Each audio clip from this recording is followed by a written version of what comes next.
ඔබ සිල් දනාටම සුබෝදෑසනක් කියලා පිළිගන්නවා.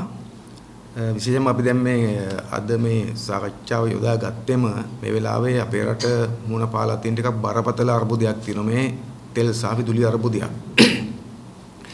දැන් ගෝඨාභය රාජපක්ෂ මහත්තයාලගේ පාලනය යටතේ පහුගිය කාලේ පුරාම අපේ රට ජනතාව විවිධ දුෂ්කරතාවලට මුහුණ දෙමින් ඉන්නේ. එක පැත්තක ගත්තොත් විශාල භාණ්ඩ හිඟයක් තිබ්බා, ගෑස් හිඟ වුණා, සිමෙන්ති හිඟ වුණා, කිරිපිටි හිඟයක් තිබ්බා, පෝලිං වලින් සිද්ධ වුණා, බඩු මිල වැඩි වුණා, සහල් මිල වැඩි වුණා, එළවලු මිල වැඩි වුණා. නිසා ජනතාව ඉතාමත් දුෂ්කරතා මැද්දේ ජීවිතය දරාගත නොහැකි මට්ටමට ජීවත් වෙමින් හිටියේ. ඒ අතර දැන් අර ගහෙන් වැටිච්ච මිනිහට ගොනා යන්න වගේ අලිමදිවට හරක් කිව්වා වගේ දැන් තෙල් අර්බුදයක් සහ විදුලි අර්බුදයක් ඇති වෙලා තියෙනවා.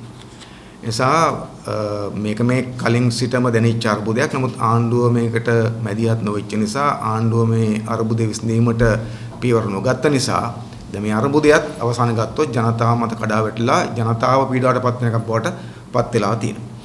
අපි හොඳටම දන්නවා වෙනේවට වඩා ටිකක් බරපතල ලෙස අපේ ජීවිතවලට බලපානවා විදුලිය නැතිවීම සහ තෙල් නැතිවීම කියන දෙකම බල ශක්තිය. ඒතකොට මේ වෙලාවේ අපි ගත්තොත් දැන් එක පැත්තෙන් ගත්තොත් තෙල් නැතුව ජනතාවට පෝලිං වල නිලා තියෙනවා තෙල් ටිකක් ගහගන්න. නිසා අපි දිගටම දකින්නේ සමහර පෙරුම් හලවල් වහලා තියෙනවා තෙල් නැත කියලා. සමහර තෙල් පෙරුම් හල්වල විශාල පෝලිං තියෙනවා. පැය ගණන් ඉන්නවා සමහර බයිසිකලේ තියන් ත්‍රිවිල් එක තියාගෙන තෙල් ටිකක් ගහගෙන පෝලිං වල දාගෙන ආණ්ඩුවට හොඳටම බැන පෝලිමේ ඉන්නවා. එතකොට අනිත් පැත්තෙන් ගත්තොත් එහෙම රැට ලයිට් කපන පටන් ගන්න තියෙනවා. එතකොට මේ විදුලිය කැපීම නිසා දැන් දවසකට පැය 4මාරක් පැය 4 විනාඩි 40ක් වගේ ප්‍රමාණයක් කපනවා කියලාත් කපනවා නොකියත් කපනවා. ඒ නිසා ඒ පැත්තෙන් ගත්තම ජනතාව විශාල පීඩාවටපත් වෙලා තියෙනවා.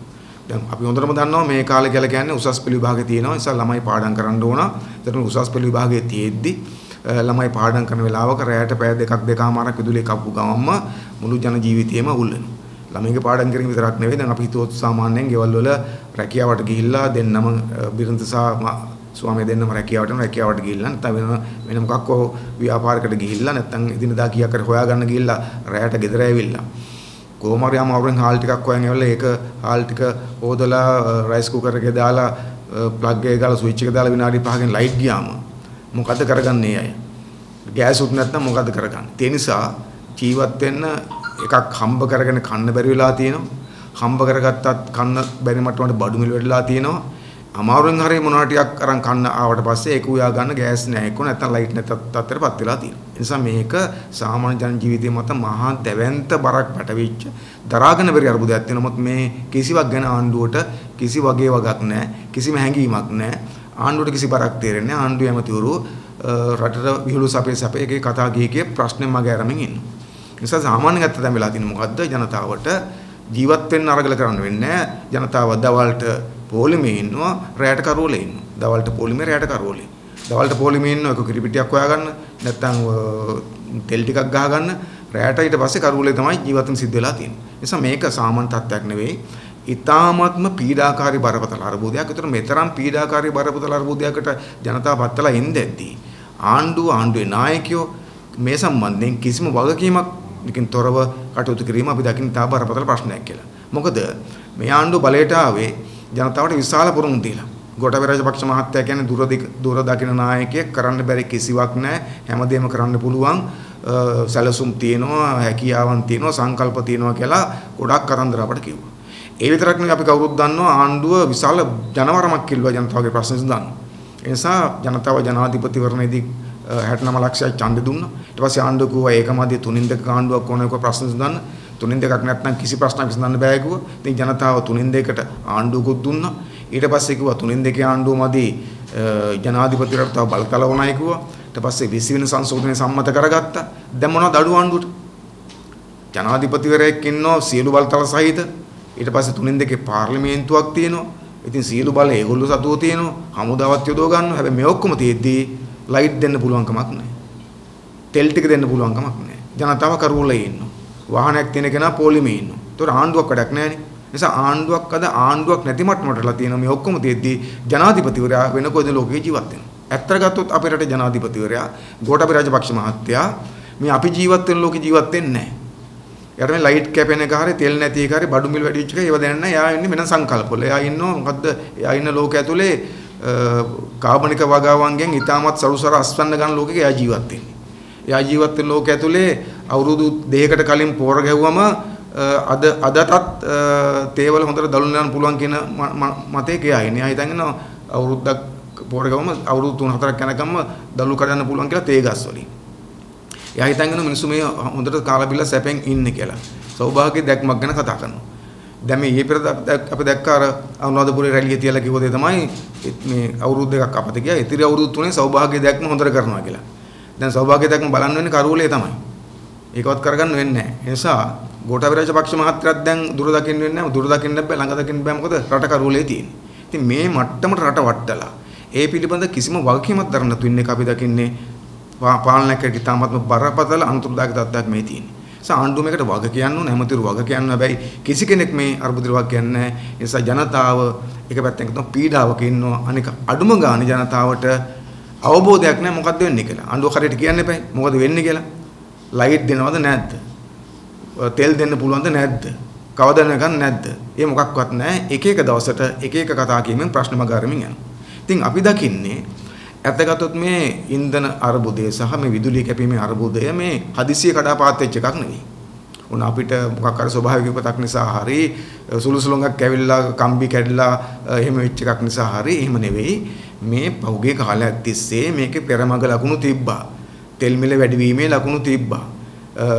තෙල් ගන්න සල්ලි හොයාගන්න බැරි වීමේ ලකුණු තිබ්බා. ඒ වගේම විදුලිය තෙල් නැති වුණොත් විදුලි දීගෙන බැරිුණා කියන පිළිබඳ ලකුණු තිබ්බා. ඒ සඳහා කිසිම පූර්ව සූදානමක් තිබුණේ නැහැ. මේ අනාගතේ එන්න පුළුවන් වේසකට මුහුණ දෙන්න සලස්මක් තිබුණේ නැහැ. ඉතින් ඇමතිවරු නොඑක් මේ කතා කීකේ ප්‍රශ්නේ මගර හිටව තමයි අපි දිගටම දැක්කේ. එතකොට දැන් මේ අඩුම ගානේ මේ දුර දක්න නුණක් තියනවා කියන එකට මාසක දෙකකවත් දුර දකින්න බැරි වීමෙන් තමයි අපේ රටේ මේ ප්‍රශ්නේ බරපතලලා තියෙන්නේ. එතකොට දැන් අපි ගත්තොත් මේ අර්බුදය හමුවේ ආණ්ඩුව මොකද කරන්නේ? ඇමතුරු මොකද්ද කියන්නේ? දැන් විදුලි අර්බුදයම ලොග්ගේ මහත්තයා මොකද්ද කියන්නේ? ලොග්ගේ මහත්තයා කියනවා තෙල් දුන්නොත් මං විදුලිය දෙන්නම්. තෙල් සංස්ථාවෙන් තෙල් දුන්නොත් ලයිට් දෙන්න පුළුවන් කියලා තමයි කියන්නේ. ඉතින් ඒකට ඇමති කෙනෙක් ඕනේ නැහැනේ. තෙල් දුන්නම ලයිට් දෙන්නම් ඇමති කෙනෙක් ඕනේ නැහැ. ඒක නිලධාරීන්ටත් දැන් කරගන්න පුළුවන්. ඇමති කෙනෙක් ඉන්නේ මේ ප්‍රශ්න දැකලා ඒවට විසඳුම් යෝජනා කරලා ආණ්ඩුවත් එක්ක සාකච්ඡා කරලා ජනතාවට අකණ්ඩ විදුලි දෙන්න. මොකද මතක තියාගන්න අපේ රටේ මේ විදුලි බල මණ්ඩල 50 තියෙනවා. එතකොට කිසියම් පාරිභෝගිකයෙක් විදුලි බල මණ්ඩලෙත් එක්ක ගිවිසුමක් අත්සන් කරලා විදුලිය ගන්න ගිවිසුමක් අත්සන් කරලා විදුලිය මේ Tamanට ගැනීම ආරම්භ කරාම එතකොට විදුලි බල මණ්ඩලේ බැඳී ඉන්නවා මේ පාරිභෝගිකයාට විදුලිය සපයන්න. ඒගොල්ලන්ගේ සේවාවක් ඒක. ඒ සේවාව සපයන්න බැඳලා ඉන්නවා. එතකොට විදුලි බල මණ්ඩලයට අයිතියක් තියෙනවා නම් පාරිභෝගිකයා Tamanගේ වගකීම් පැහැරියම ඒ කියන්නේ බිල ගෙවෙන 3 මාසයක් 2-3ක් විදුලි විසන්ධි කරන්න. ඒ වගේම පාරිභෝගිකයටත් අයිතියක් තියෙනවා බිල ගෙවමින් ඉන්න කෙනෙකුට විදුලිය දුන්නේ නැත්නම් ඒ සම්බන්ධයෙන් මැදිහත් වෙනවා. අපි හිතනවා මේ සම්බන්ධයෙන් අපේ රටේ විදුලිය පරිභෝජන කරන අය නීති ක්‍රියාමාර්ග වලට යායුතු තිනවා මේ මණ්ඩලයට එරෙහිව තමන්ගේ සේවාව සපයන්නේ නැහැ කියලා. ඒ නිසා මේක විශේෂයෙන් ගත්තොත් මේ පාසල් මේ උසස් පෙළ විභාගයේ තියෙන වෙලාවක විදුලිය සපයන අසමත් නම් ඒක ඉතා බරපතල ප්‍රශ්නයක්. හැබැයි ඇමතිවරයාට මේ කිසි ප්‍රශ්නයක් නැහැ. ඇමතිවරයා කියන්නේ තෙල් දුන්නොත් මං විදුලිය දෙන්නම් කියලා. එසේ ගම්මපිල මහත්මයා මොකද කියන්නේ? එතකොට තෙල් ඇමති ගම්මන්පිල මහත්තයා කියනවා ආණ්ඩුව ඩොලර දුන්නොත් මං තෙල් ගේන්නම්. ඒක පුදුම කතන්දරයක්. ඒකට දැන් අපිට ආණ්ඩුව වැඩක් නැහැ. අපට ප්‍රශ්නේ කියන්නේ ජනතාවට ප්‍රශ්නේ කියන්නේ ආණ්ඩුවෙන් ඩොලර් දුන්නොත් යා තෙල් ගේන්නලු. දැන් ඩොලර් දෙනවා නම් තෙල් ගේන්න යා ඕනේ නැහැ. ඉතින් ඕන කෙනෙකුට ගේන්න පුළුවන්. සාමාන්‍ය ව්‍යාපාරිකයෙකුට පුළුවන් ඔය වැඩේ කරගන්න. අනිත් පැත්තෙන් කියනවා තෙල් මිල වැඩි වීමකට ඉඩ කඩ තියෙනවා. තෙල් මිල වැඩි කරන්න වෙලා තියෙනවා. තෙල් සංස්ථාව පාඩු ලබනවා. ඩීසල් රුපියල් 52කින් වැඩි කරන්න ඕන. පෙට්‍රල් තව ගාණක් වැඩි කරන්න ඕන. ඉතින් ආණ්ඩුව බද්ද අඩු කරොත් වැඩි නොකර ඉන්න පුළුවන්. ආණ්ඩුව තෙල් වලට ගන්න බද්ද අඩු කරොත් වැඩි නොකරන්න පුළුවන්. ඔක්කොම තියෙන අසම්භාව්‍ය ක්‍රියාවෙන් තමයි තියෙන්නේ ඔක්කොම. එතකොට දැන් ඒගොල්ලෝ ආණ්ඩුවේ නෙවෙයිද? ගමපිල් මහත්තයා ආණ්ඩුවේ කැබිනට් ඇමතිවරයෙක් නෙවෙයිද? ලොග්ගේ මහත්තයා ආණ්ඩුවේ කැබිනට් ඇමතිවරයෙක් නෙවෙයිද? ඒගොල්ලෝ මේ ආණ්ඩුවේ ප්‍රබල ඇමතිවරු. ওই ගම්මපිල මහත්තයලා තමයි ගෝඨාභය රාජපක්ෂ මහත්තයා පුටින්ට සමාන කරලා ඊට පස්සේ මහතිර් මොහොමඩ්ට ලී කුවන් යූට මේ ඔක්කොටම සමාන කරලා ගෙන්න ගත්තේ. ඉතින් එයාගෙන් දැන් මේ වැඩි කරගන්න එපා කතා කරලා. එහෙම කරගන්නේ නැහැ. දැන් අපට කියනවා එයා ඒගොල්ලන්ගේ දුක. දැන් ජනතාවට ඇමතුරුන්ගේ දුක අහලා වැඩක් නැහැ. එහෙමනම් අමතුරු කියනවා අපිට මේක කරගන්න බෑ ආණ්ඩුව අපිට උදව් කරන්නේ නැහැ කියලා දාලා යන්න ඕන ඕක බැරි නම්. ගම්බිල් මහත්තයා තියෙන්නේ සල්ලි දෙන්නෙත් නැත්නම් ණය බේරන්නෙත් නැත්නම් ආණ්ඩුව බදු අඩු කරන්නෙත් නැත්නම් මේක මට කරන්න බෑ කියලා අයින් වෙලා යන එකනේ. නම්බුකාර පිටින් එහෙම අයින් වෙන්නෙත් නැහැ. ඔය කතන්දර මොනවා හරි කී ඇමතිකමෙත් ඉන්නවා. ඇමතිකමේ වරප්‍රසාද ලබනවා. අන්තිමට ගත්තොම ජනතාවගේ සේවය කරන්නේ. දැන් ඇමතිකමක් දීලා එයාට සප පහසුකම් පඩි නඩි වරප්‍රසාද ඔක්කොම ගෙවන්නේ මොකටද? ඔක්කොම ගෙවන්නේ අපිට එයාගේ දුක කියන්නේ නෙවෙයිනේ. ඒ ගෙවන්නේ එයා තෙල් ඇමතිවරයා නම් එයා අපේ රටේ ජනතාවට ඉන්ධන සපයන්න ඕන. විදුලි ඇමතිවරයා විදුලි සපයන්න. හැබැයි දැන් ඒගොල්ලෝ ජනතාව දුක කී හැබැයි ජනතාව මුදලින් වරප්‍රසාද අරගෙන පඩි අරගෙන වාහන අරගෙන නඩත්තු වෙමින් ඉන්නවා. ජනතාවගේ ප්‍රශ්න විසඳෙන්නේ නැතු. ඒ නිසා මේ විවිධ කතා කියමින් මේ ප්‍රශ්නේ මගහරින එක අපිට ඉතාමත් නරක දෙයක්. ඒක ඇමතිවරු තමන්ගේ වකින් බාරගත යුතු දෙනවා. ඉටු කරන්න බැරි නම් හොඳම දේ තමයි ඉල්ලාස්සල යන එක. ඊට අමතරව දැන් ඇමතිවරු විතරක් නෙවෙයි දැන් ආණ්ඩුව ගත්තමත් හරියට නිශ්චිත පැහැදිලි දෙයක් කියන්න බැරි තත්ත්වයටපත් වෙලා තියෙනවානේ. දැන් අපි දන්නවා දැන් මේ දවස්වල මිල තීන්දුව කිරීම කැපීම සම්බන්ධයෙන් වෙන ආයතනයක බලපෑමක් තියෙනවා. මහජන උපයෝගිතා කොමිසම. ඒකට මේක පවර්ලා තියෙනවානේ. දැන් මහජන උපයෝගිතා කොමිසම කොහොමද කටයුතු කරන්නේ? ඒ ගත්තමත් එම අපි දැක්ක පහුගිය දවසක පෙබරවාරි මාසයේ 12 වෙනිදා මහජන උපයෝගිතා කොමිසම කියනවා විදුලි කප්පාදුවක් සෞන්දාතයක් නැහැ කියලා. හැබැයි කියලා දවස් දෙකකින් ආයි කපන්න පටන් ගන්නවා. ඒ වගේ මහා පොස්තරයක් මම දැක්ක පෙබරවාරි මාසේ 16 කියනවා අප්‍රේල් දක්වා විදුලි කප්පාදුවක් අවශ්‍ය නැහැ මහජන උපයෝගිතා කොමිසම. ඒගොල්ලෝ කියනවා අප්‍රේල් දක්වා කපන්න ඕනේ නැහැ කියලා. හැබැයි අප්‍රේල් දක්වා කපන්න ඕනේ නැහැ කියලා දවස් දෙකක් යනකොට අන්න ආයි කපන්න පටන් ගන්නවා පැය 4මාරකින්. ඒකට අඩු ගානේ දැන් මේ වගකීම් සහිත ආයතන නම් මේවා මහජන උපයෝගිතා කොමිසමට තියෙන්න ඕන හරිය දැක්මක්. ඒගොල්ලෝ හරියට කියන ජනතාවට මේක තමයි සිද්ධ වෙන්නේ කියලා මොකද එහෙම කියන විදියක් නැහැ. එතකොට පෙබරවාරි 16 කියද්දී මහජන උපයෝගිතා කොමිසම අප්‍රේල් දක්වා විදුලි කප්පාදුවක් අවශ්‍ය නැහැ කියලා. පෙබරවාරි 18 වෙනිදා දවස් දෙකකට පස්සේ විදුලි ඉංජිනේරු සංගමය කියනවා විදුලිය අකණ්ඩව මාස 3ක් දීම ගැටලු සහගතයි. ඒ කියන්නේ අප්‍රේල් දක්වා මාස 3ක් විදුලි දෙන්න බෑ කියලා ඒගොල්ලෝ කියනවා. ඒගොල්ලෝ දන්නවා මේ ප්‍රශ්නේ බරපතලකම. ඒ නිසා ඇත්ත ගත්තොත් එම ප්‍රශ්න එක පැත්තෙන් ගත්තොත් ප්‍රශ්නය ජනතාවගෙන් හංගන. ප්‍රශ්නයක් නෑ වගේ පෙන්වනවා. අර්බුදේ වසන් කරනවා. අර්බුදේ වසන් කරලා බැරි වුණාට පස්සේ හිටපො ගමන් හිටියට මේ මිනිස්සු මත මේ අර්බුදේ අත්හරිනවා. දැන් කිසියම් සැලැස්මක් අනුව මේක කරනවා නම් ජනතාව අවබෝධ කරලා කරනවා නම් ජනතාව දැනුවත් කරලා කරනවා ජනතාවත් මේ අර්බුදයන්ට කිසියම් විදිහක සූදානම් වෙනවා. හැබැයි කිසි සූදානමක් මොකක්වත් නැතුව හිටපො ගමන් උදේ කිව්වම රැයට කපනවා කියලා ජනතාවට වෙන විකල්ප හොයාගන්න හම්බෙන්නේ නැහැ. සමහරවිට උදේ කියනවා කපන්නේ නැහැ කියලා රැයට කපනවා වුණාට. ඒ මට්ටමට තමයි ඇවිල්ලා තියෙන නිසා මේක කිසිම සැලැස්මක් නැති වගකීමක් නැති වගවීමක් නැති දුර දකින්න නැති ජනතාව ගැන හිතන්නේ නැති හිතුවක්කාර අත්නෝමතික මෝඩ තකතිරුකම් ඔක්කොම තියෙන ආණ්ඩුවක් සහ පාලනයක් තමයි මේක අපිට දකින්න පුළුවන්කම තියෙන්නේ. ඒ නිසා මේ තියෙන මොකක් කිසිම සැලැස්මක් නැහැ. කයිවාරු තියෙනවා. සංකල්ප ඇතිතරම්. දැන් ජනාධිපතිතුමාට තියෙන මොකද්ද පුනර්ජනනීය බලශක්තිය සඳහා සංකල්පය 2030 වෙනකොට කරනවා කියලා. දැන් 2030 වෙනකොට ලංකාවේ සම්පූර්ණයෙන්ම බලශක්තිය පුනර්ජනනීය කරනවා නම් දැන් මේ අවුරුදු දෙකක් යනකොට ඒකේ කිසියම් පිරා ගිහින් තියෙන්න එපා. ඒ මොකක්වත් නැහැ. සංකල්ප හදනවා, උත්සව තියෙනවා, ඒවට පාටි දානවා, සල්ලි විදන් කර ගන්නවා මිසක් ඇත්ත ගත්තොත් එහෙම මේක ඇතුලේ මේ අපේ රටේ ජනතාවගේ මේ මූලික ප්‍රශ්නේ කියන්නේ බලශක්තිය මේ කාලේ මූලික ප්‍රශ්නයක්. ඒක විසඳා ගැනීමට කිසිම පියවරක් නැතිකම තමයි මේ අපි දකිමින් ඉන්නේ. ඒ නිසා අපි හිතන්නේ ජනතාව මේක මෙතරම් ඉවසා සිටිය යුතු නැති තරමේ ප්‍රශ්නයක් ලෙස මේක අපි දකිනවා. දැන් අපි තෙල් අර්බුදය ගත්තොත් මේ වෙලාවේ දැන් තෙල් අර්බුදය තත්ත්වය මොකද්ද? ප්‍රධාන දේ තමයි ලංකාවේ පරිභෝජිත වන අවශ්‍ය කරන තෙල් ටික ගෙන්න ගන්න විදියක් නැතුව ඉන්නව සල්ලි නැතුව. නැතු ලෝකේ තෙල් හිඟයක් ඇවිල්ලා නෙවෙයි. තෙල් මිල වැඩිවීමක් තියෙනවා. හැබැයි තෙල් හිඟයක් නැහැ. තෙල් ඇතිතරම් තියෙනවා. හැබැයි ලංකාවට ඕන තෙල් ටික ගෙන්න ගන්න ආණ්ඩුවට සල්ලි නැහැ. ඩොලර් නැහැ. ඉතින් ඩොලර් නැති ආණ්ඩුවට ජනතාවගේ ප්‍රශ්නයක් නෙවෙයි. ඒක ආණ්ඩුවේ ප්‍රශ්නයක්. ආණ්ඩුව සමත් වෙන්න උනා Tamanට අවශ්‍ය ඩොලර් උපය ගන්න. දැන් රටට පෞගේ කාලේ ණය කාලා ණය නාස්ති කරලා විනාශ කරලා නිෂ්පාදන මාර්ග හදන්න නැතුව ඉඳලා දැන් වෙලා තියෙන්නේ මොකද ණය ගෙවා ගන්නත් බෑ ගත්තු බඩු ගේන්න විදියකුත් නැහැ. අපි දන්නවා කලින් ආණ්ඩුව ණය ගත්තේ එක එක ව්‍යාපෘති වලට අධිවේගී මාර්ගය හදන්න, නිලුම් කුළුණු හදන්න, වරාය හදන්න, පාර කාපට් කරන්න ඒවට ණය ගත්තා. දැන් ණය ගන්න මොකටද? දැන් ණය ගන්නේ බඩු ගන්න. ඒ නිසා ණයට බඩු ගන්න, පොතට බඩු ගන්න මට්ටමට රටේ ආර්ථිකය වටලා තින්නේ මේගොල්ලෝ. මේ ආණ්ඩුව විතරක් නෙවෙයි කලින් ආණ්ඩුවත් එක්ක සයිත් මහත්තයාගේ ආණ්ඩුව මේ ආණ්ඩුව මේ ඔක්කොම එකතු වෙලා අපේ රටේ ආර්ථිකය වටලා දැන් පොතට බඩු ගන්න මට්ටමට ණයට බඩු ගන්න මට්ටමට වටලා තියෙනවා. දැන් අපි දන්නවා මේ වෙලාවේ තෙල් ගන්න කොහොමද? මේ වෙලාවේ තෙල් ගන්නේ ණයට ඉන්දියාවෙන්. එතකොට ඉන්දියාවෙන් ඩොලර් මිලියන 500ක ණයක් සඳහා ගිවිසුමක් අත්සන් කරා. දැන් ඒ ගිවිසුමට තමයි මේ තෙල් ටික එන්නේ. එතකොට තෙල් ඇමතිවරම කියලා තිබුණා අපිට ලංකාවට මාසයකට යන තෙල් වල වියදම ඩොලර් මිලියන 500ක් කියලා. ඒ කියන්නේ දැන් ඩොලර් මිලියන 500ක් ණයට ගත්තා ඉන්දියාවෙන්. ඒකෙන් තෙල් ගේනවා මාසෙන් ඕක ඉවරයි. ඊට පස්සේ මොකද කරන්නේ? මාසෙකින් මේක ඉවරුනාට පස්සේ ආයෙ ණයක් හොයන්න ඕන. මොකද මෙහි තෙල් විකුණලා ඩොලර හම්බෙන්නේ නැහනේ. ඩොලර හොයාගන්න ආයෙ ණයක් ගන්න ඕන. එතකොට ණයක් දුන්නේ නැත්නම් කවුරු හරි තෙල් නැහැ ලංකාවට. ඒ නිසා ඊටාම කිසිදු වගකීමක් නැති දුර දකින්න නැති මුළු රටක් අන්තොට හෙළපු පාලකණ්ඩායම් ලෙස තමයි මේගොල්ලෝ අපිට දකින්න පුළුවන්කම තියෙන නිසා තෙල් අර්බුදේ බරපතලයි. දැන් ණයට තෙල් ගනිමින් ඉන්නවා. එතකොට මේ තෙල් අර්බුදේ බරපතලකම කොතරම්ද කියනවනම් එහෙම ලංකාවට තෙල් නැවක් ආවම නැටුම් නටලා බෙර ගහලා පිළිගන්න මට්ටමටපත් වෙලා තියෙනවා. අපි දන්නවා පහු දවසක ඉන්දියාවෙන් තෙල් නැවක් ලංකාවට තෙල් මෙට්‍රික් ටොන් 40000ක නැවක් ආව ඩීසල්. එතකොට ඒ ආපු වෙලාව අපි දැක්කා ඇමතුරු දෙන්නෙක් ගියාම එක පිළිගන්න. તો ගම්මන්පිල මහත්තයාත් ගියා රෝහිත මහත්තයාත් ගියා මේක පිළිගන්න. ඒතකොට ඇමතුරු දෙන්නෙක් ගිහිල්ලා රාජනායකෙක් පිළිගන්නවා වගේ තෙල් නැවක් ආවම ඇමතුරු දෙන්නෙක් ගිහිල්ලා පිළිගන්න මට්ටමේ න රට තියෙන්නේ. මොකද්ද මේ රට වෙලා තියෙන දේ? අපි දන්නවා ඉස්සරත් තෙල් ආව ලංකාවට. මේ ලංකාවට තෙල් කින වර්ගය ආපු පළවෙනි නෙවෙයි නෝක. ඉස්සරත් තෙල් ආවා. එතකොට ඉතින් තෙල් නැව් වෙනවා, තෙල් බානවා, යනවා. අපි කවුරක්වත් දන්නේ නැහැ.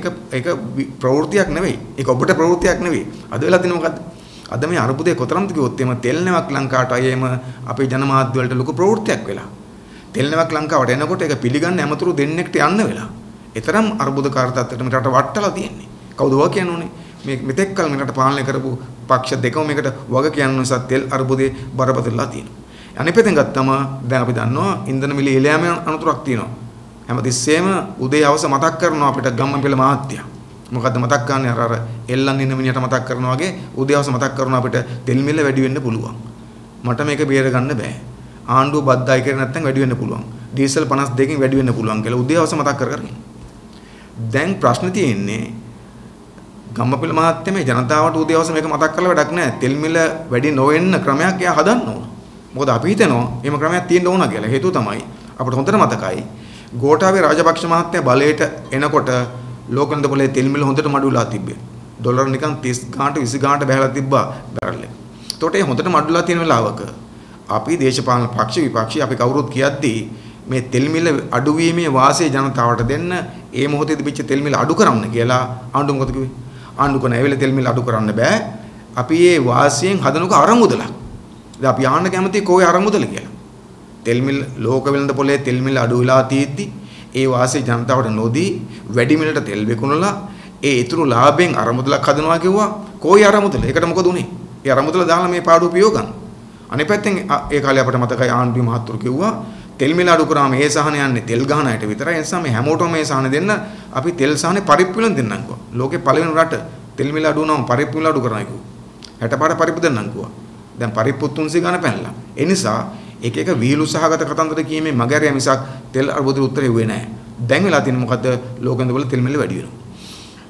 මේ යුද්ධ වාතාවරණයත් එක්ක. එතකොට රටකට අවබෝධයක් තියෙනකම තියෙනවා තෙල් මිල අඩු වෙච්ච වෙලාවට වැඩිපුර තෙල් ගන්න තියාගන්න. දැන් අපේ රටේ තියෙන ප්‍රශ්න මොකද්ද? ලොකුම දේ තමයි මොකද්ද? එකක් තෙල් ගබඩා කරගන්නේ නැහැ. එදා වෙලට තෙල් ගේන්නේ. තෙල් නැවක් ගේනවා, ඒක පාවිච්චි කරනවා, ඊට පස්සේ තව නැවක් ගෙන්න ගන්නවා. දැන් සාමාන්‍ය ජනතාව අර ෂෙඩ් එකට ගිහලා රුපියල් 100 200 තෙල් ගහ ගන්න විදිහටම තමයි ආණ්ඩුවත් කටයුතු කරන්නේ. දැන් අපේ රටේ තෙල් ගබඩා කරන්න ත්‍රිකුණාමලයේ තෙල් ටැංකි පද්ධතියක් තියෙනවා. වටිනා සම්පතක්. සිපෙට්කෝ එක සතුව තෙල් ටැංකි 24ක් තියෙනවා. කෙලිම සිපෙට්කෝ සතුව. එතකොට තෙල් මිල අඩු වෙලාවක ආණ්ඩුවට බැරි අය තෙල් ගන්න ගබඩා කරගන්න. එහෙම වුණා නම් මේ අර්බුදෙ එන්නේ නැහැ. ඒ නිසා තෙල් ටික ගබඩා කරගත්තේ නැහැ. අනිත් පැත්තෙන් ගත්තම අපි පිරිපහදුව. දැන් සපුගස්කන්ධේ පිරිපහදුව ඉතිහාසයේ පළවෙනි වතාවට වහන සිද්ධුණා තෙල් බොර තෙල් නැති නිසා. පිරිපහදුවට ඕන බොර තෙල් ටික ගන්න ගබඩා කරගත්තේ නැහැ. ඒ ටික ගෙනාවේ නැහැ. දැන් අපි හොඳටම දන්නවා අපිට පිට රටින් සිංගප්පූරුවෙන් හරි කොහෙන් හරි දිහාවකින් කෙලින්ම ඩීසල් ගේන එක කෙලින්ම පෙට්‍රල් ගේන එක පාඩු මිල වැඩි. අපි බොර තෙල් ගන්නලා අපි පිරිපහදු කරගත්තා නම් එතකොට අපේ නිෂ්පාදන වියදම අඩුයි. එතකොට ඩීසල් වලට පෙට්‍රල් වලට භූමි තෙල් වලට දැවි තෙල් වලට ඊට අමතරව අපිට ගෑසුත් එනවා එකෙන් තාර හම්බ වෙනවා අමතර ප්‍රතිලාභ ගොඩකුත් එනවා. හැබැයි මේ ආණ්ඩු දිගටම අපි ගත්තොත් සපුගස්කන්ධ පිරිපහදු මේ ආණ්ඩුව කලින් ආණ්ඩුව ඔක්කොම පිරිපහදුව පිළිසකර කරගත්තේ නැහැ. ඒක දියුණු කරගත්තේ නැහැ. පිරිපහදු ලොකු කරගත්තේ නැහැ. තව පිරිපහදුවක් හදාගත්තේ නැහැ. කෝටි ගණන් ණය ගෙනාවා. කෝටි ගණන් ණය ගෙනාවා. හැබැයි පිරිපහදුවක් හදාගත්තේ නැහැ. අපට ඕන තෙල් ටික ඉන්ධන අරමුදයක් කියලා කල්පනා කරලා තෙල් ටික ගබඩා කරගන්න, පිරිපහදුව පුරුල් කරගන්න, අපි බොර තෙල් ගාලා පිරිපහදු කරගන්න එවැනි සැලැස්මක් මොකක්වත් නැතුව එදා වෙල ගත කරමින් හිටියා. දැන් ඒකේ අරමුදේට අපි ඇවිත් තියෙනවා. අනිත් පැත්තෙන් ගත්තොත් එහෙනම් මොකදලා තියෙන්නේ? ඉන්ධන නාස්තියක් තියෙනවා. විශාල ඉන්ධන නාස්තියක් තියෙනවා. මේ ඇමතිවරු කරන නාස්ති බලන්නකෝ දැන්. අපිට කොච්චර කතන්දර කිව්වත් විශාල ඉන්ධන නාස්තියක් තියෙනවා. මේ ඇමතිවරුන්ට ජනාධිපතිලට ඇමතිවරුන්ට ගමනක් යන්න බෑ වාහන 4-5ක් නැතුව. මොන නාස්තියක්ද? එතකොට ඒගොල්ලෝ පාවිච්චි කරන වාහන ගත්තමත් විශාල වශයෙන් ඉන්ධන දහන වෙන වාහන. ඒ වගේ වාහන 4-5ක් එක්ක යනවා. ඊට අමතරව ඉස්සරහින් පොලිස් ජීප් එක පිටිපස්සෙන් පොලිස් ජීප් එක බයිසිකල් මේ දාගෙන පෙළපාලනේ යන්නේ ඒගොල්ලෝ. ඒගොල්ලෝ පාර යන්නේ පෙළපාලි වගේ. එතකොට ඒ විසින් කරන නාස්තිය විශාලයි. සමේ තෙල් අරබුදයක් තියෙනවා නම් අපි හිතන දේ තමයි ඇමති මණ්ඩලයෙන් ආණ්ඩුවෙන් දෙන්න ඕන ආදර්ශයක්. පරිස්සමෙන් පාවිච්චි කරලා ඉන්ධන අඩුවෙන් පාවිච්චි කරලා. නමුත් අපිට ඒගොල්ලෝ වැඩි බණ කියනවා. මට මතකයි පහුගිය දවසක පරිසර ඇමති මහින්ද අමරවීර මහත්තයා කියන මහින්ද අමරවීර මහත්තයා යෝජනා කරා රජයේ සේවකයන්ට මේ ඉන්ධන ප්‍රශ්නෙත් එක්කෙන් පාපැදියෙන් වැඩට එන්න කියලා. පාපැදියෙන් වැඩට එනකොට ඒකෙන් ලැබෙන ප්‍රතිලාභත් එතුමා කිව්වා. පාපැදියෙන් වැඩට එනකොට ව්‍යායාමයක් ලැබෙනවා. ඒක ඇඟට හොඳයි. බඩවල් බහින්න පුළුවන්. බඩවල් තියන අයගේ. ඊළඟට තෙල් සඳහා වියදමයක් නැහැ. ඒක පොකට් වලට ලාභයි. පරිසර නාස්ති වෙන්නේ නැහැ. ඒ නිසා අපට ගොඩාක් ප්‍රතිලාභ කිව්වා පාපැදියෙන් වැඩට එන පිළිබඳව රජයේ සේවකයන්ට. හැබැයි ඒගොල්ලන්ට බැරිද පාර්ලිමේන්තුවට යන පාපැදියෙන් අර සංදර්ශන නෙවෙයි සාමාන්‍ය විදියට නැත්නම් අඩු ගන්න එක වාහනයකින් පාර්ලිමේන්තුව එන්නේ. ඔය කියන අමරුණ මාත්‍යත් හම්බන්තොට දාලා පාර්ලිමේන්තුවට එන්නේ එක වාහනයකින් නෙවෙයි. වාහන 4-5ක් දාගෙන. ඒ නිසා කිසිම හැඟීමකින් තොරව මහා පරිමාණයෙන් තෙල් නාස්ති කරන ගමන් තමයි ඒගොල්ලෝ අපිට මේ උපදෙස් දෙන්න වැඩි බණ කියන පටන් ගන්න තියෙන්නේ. ඒ නිසා මෙතන නාස්තියක් තියෙනවා. ඒකත් එක්ක වෙලා තියෙනවා අපිට දැන් මේ ඉන්ධන අරුබුදයක් බාටපත් වෙලා තියෙනවා. අනික අපිට සුන්දර කතා කොච්චර තිබ්බත් අපිට මතක ඔය ඡන්දෙ කිට්ටු වෙච්ච කාලේ 2019 කාලේ මහින්ද රාජපක්ෂ මහත්මයාත් කිව්වේ අපිට මන්නාරම් ද්‍රෝණියේ තෙල් තියෙනවා ඒව ගොඩ ගන්න පුළුවන් කියලා කතා ගොඩක් කිව්වා. ගෑස් නිදියක් හම්බුණා කිව්වා. මන්නාරම් ද්‍රෝණියේ තෙල් ගොඩ අරගෙන ඒකෙන් අපි රට පොහොසත් කරන තාලේ කතා කරා. ඡන්ද කාලෙට පොරොන්දු දෙනකොට මන්නාරම් ද්‍රෝණියේ තෙලුත් තියෙනවා ගෑසුත් තියෙනවා. හැබැයි බලයට ආට පස්සේ අඩු ගානේ පිටින් තෙල් නැවක් ගෙන ගන්න අතේ සල්ලි නැහැ. එතෙන්ට මේක වටලා තියෙන්නේ. ඒ නිසා අපි ජනතාවට කියන්නේ මේ සිද්ධියට නෙමෙයි මේක දිගට හිතලා බලන්න. මේ පහුගිය ආණ්ඩු හැම එකක්ම සලස්මක් ඇතුව වැඩ කරලා නැහැ. අපේ රටේ මේ අනාගතේ මතුවෙන්න පුළුවන් අරුබුද ගැන හිතලා වැඩ කරලාම නැහැ. ඒ නිසා හොරකම් කරා ඇරෙන්න, නාස්ති කරා ඇරෙන්න, ඒගොල්ලෝ වරප්‍රසාද ගත්ත ඇරෙන්න, ඒගොල්ලෝ ජීවිතේ වින්ද ඇරෙන්න රටේ ජනතාව ගැන හිතලා වැඩ කරන්නේ නැති එකේ ප්‍රතිලාභ දැන් අපි විඳින නිසා තෙල් මිල ප්‍රශ්නේ බරපතලයි. ඒ නිසා අපි අනුතුරුවන් ගන්නවා ගම්පල මත මොනවා කිව්වත් අනිවාර්යයෙන්ම ඉදිරියේ තෙල් මිල වැඩි වීමකුත් එන්න පුළුවන්කම තියෙනවා. ඒ වගේම ගත්තොත් විදුලි අරුබුදයත් හිතා බරපතලයි. දැන් අපේ රටේ කර්මාන්ත පද්ධතියම දුවන්නේ විදුලියෙන්. විදුලිය බිඳ වැටෙනවා කියලා කියන්නේ මොකද්ද? විදුලිය බිඳ වෙනවා කියලා කියන්නේ කර්මාන්ත බිඳ වැටෙනවා. නිෂ්පාදන මාර්ග ඇහිරෙනවා. කෘෂි කර්මාන්ත බිඳ වැටෙනවා. එතකොට දැන් අපි ගත්තම විදුලිය ඉන්ධන කියන දෙකම අපිට නිෂ්පාදනයට සම්බන්ධයිනේ. දැන් තෙල් නැතු වුණාම මොකද සිද්ධ වෙන්නේ? තෙල් නැතුණාම තෙල් මිල වැඩි වුණාම දිවරට මෝදු යන්න බෑ. ඒ නිසා දිවර කර්මාන්තෙ බිඳ වැටෙනවා. මාළු කන්න වෙන්නේ නැහැ. දැන් මේ දවස්වල මහා කන්නේ ගොයන් කපනවා. එතකොට ගොයන් කපන්න දැන් ගොයන් කපන්නේ මැෂින් වලින්. ඒ මැෂින් දුවන්නේ ඩීසල් වලින්. එතකොට ඩීසල් හිඟ වුණාම මැෂින් නතර වෙනවා. බස් එක පාරේ නතර වෙනවා. ගොයන් ටික කපා ගන්න බැරි වෙනවා. මෝදේ යන්න බැරි වෙනවා. ඉතින් ඒ වගේ නිෂ්පාදන ක්ෂේත්‍රයේ බිඳ වැටෙනවා. උත්තරයක් නැහැ ඒකට. විදුලිය නැතුණාම කර්මාශාලා නතර වෙනවා. ඒවා කෙනෙක් කියන්න පුළුවන් රයිට් ඒවට තියෙනවා කියලා විදුලි ජනක යන්ත්‍ර. ඉතින් විදුලි ජනක යන්ත්‍ර දුවන්න ආයි තෙල් ලැබයි. තෙල් නැතුණා මේක දුවන්නේ නැහැ. ඒ නිසා මේ තෙලුයි විදුලියයි දෙක එකට නැතුණාම රට කරුවලේ නිෂ්පාදන වැටෙනවා. රැකියාවක් නැති වෙනවා. මේ අපේ රට අමාරුවෙන් ඉන්න වෙලාවක. ඒක නිසා බලශක්තිය කියලා කියන්නේ මුළු රටක ජීවි වගේ එකක්නේ. ඉතින් ඒක සම්බන්ධයෙන් කල්ැතුව අවබෝධයක් ඇතුව වැඩ කරේ නැහැ කියලා කියන්නේ ඊ타ත්ම තකතිරුම ආණ්ඩුව ලෙස තමයි මේ ආණ්ඩුව අපිට දකින්න පුළුවන්කම තියෙන්නේ. අපිට මතකයි මේ විදුලි අරුබුදේ ගත්තොත් එහෙම 2016 අවුරුද්දේ කලින් ආණ්ඩුව තියෙන කාලේ මේ විදුලි අරුබුදේ දිගටම තිබිච්ච නිසා ඒගොල්ලෝ පත් කරා ඇමති අනු කමිටුවක් පත් කරා මේ විදුලි බලය පිළිබඳ පරීක්ෂණ කරලා මේ ගැටලු සම්බන්ධ හොයලා බලලා නිර්දේශ ඉදිරිපත් කරන්න කියලා. කවුද ඒක හිටියේ? ඒක හිටියා රංජිත් සිම්බලාපිටිය, සුසිල් ප්‍රේමජයන්ත, පාර්ලි චම්පික රණවක, සාගර රත්නාගේ, රාන් වික්‍රමරත්න, අජිත් පිපෙරා කියන ඇමතිවරු හිටියා මේ ඇමති අනු කමිටුවේ. ඊට පස්සේ ඒගොල්ලෝ මොකද කරේ? ඒගොල්ලෝ නිර්දේශ මාලාවකුත් ඉදිරිපත් කළා. එකක් තමයි ඒගොල්ලෝ ගැටලු ලෙස ඉදිරිපත් කරපු දේවල් ටිකක් තිබ්බා. ඒගොල්ලෝ එක ගැටලුවක් තිබ්බ මොකද්ද? මේකේ තියෙන මෙහෙම. නිරීක්ෂණය හැටියට ගත්තොත් එහෙම ලංකා විදුලි බල මණ්ඩලයේ සම්ප්‍රේෂණ පද්ධති පාලන මධ්‍යස්ථානයේ වසර 30ක් පමණ පැරණි වේ. එහි දැනට භාවිත වන තාක්ෂණ යල්පැන ගිය එකකි උසස් තාක්ෂණයෙන් සමන්විත පද්ධති පාලන මධ්‍යස්ථානයක් ස්ථාපිත කිරීම සඳහා වසර 5කට ආසන්න කාලයක් තිස්සේ කටයුතු කර ඇති. නමුත් තවමත් මෙම පද්ධති පාලන මධ්‍යස්ථාන ඉදිකර නැත.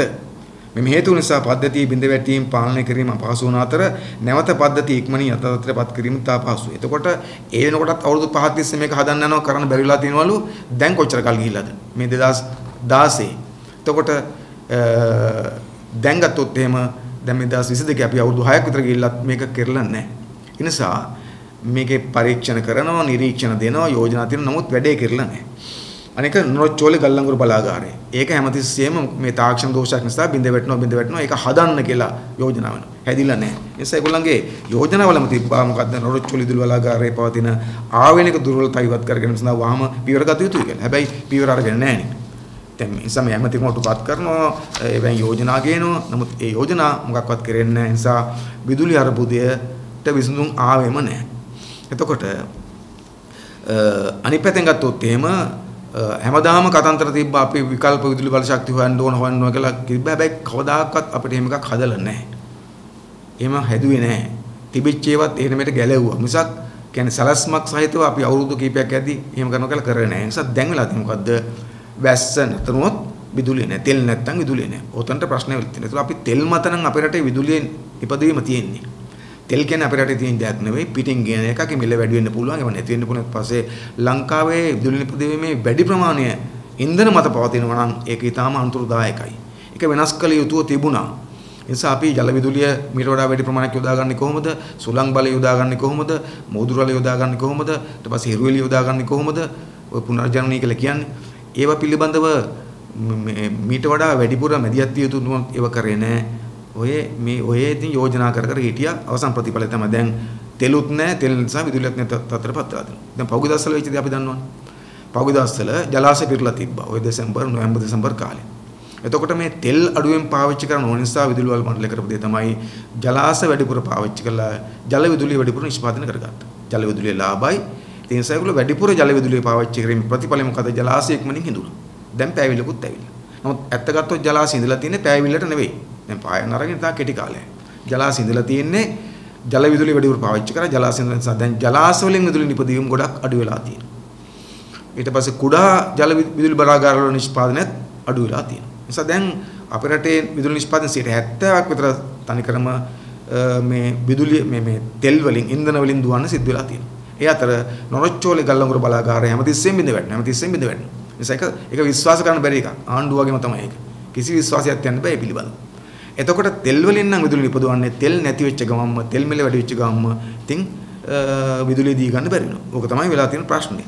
ඒ නිසා දැන් මේම ප්‍රශ්නයක් තියෙනවා කියලා දැන මොකද්ද ඇමති අනුකම්පටපත් කරලා නිර්දේශ අරන් ඔක්කොම කරලා කලින් ආණ්ඩුව කරෙත් නෑ මේ නිර්දේශ වලට අනුව මේ ආණ්ඩුව කරලත් නෑ. ඒ නිසා දැන් ඔය සජිත් ප්‍රේමදාස මහත්තයලා නිකන් ඔය කෑ ගහුවට මේ විදුලිය දෙන්න බෑ කියලා ඒගොල්ලොත් මේකට වග කියන්න ඕන. ඒගොල්ලන්ගේ ආණ්ඩු කාලෙත් මේ සම්බන්ධයෙන් කිසි පීවරක් අරගෙන තිබුණේ නෑ.